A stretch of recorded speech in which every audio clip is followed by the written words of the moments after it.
So the next time you want to sound design your video, here are 5 sound effects that you should be using to go viral.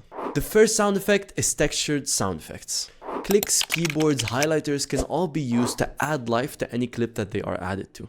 It's kinda like color grading, but for audio. The second sound effect is whoosh sound effects, and these sound effects basically make your animation pop. Just make sure to add them to the point with the most blur and you're good to go.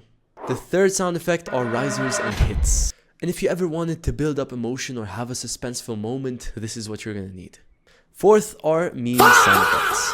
I mean, you gotta keep your video entertaining, so don't forget to add in your humorous twist. And lastly, the fifth sound effect is digital sound effects. These just work so seamlessly with your animations and they basically just bring them to life.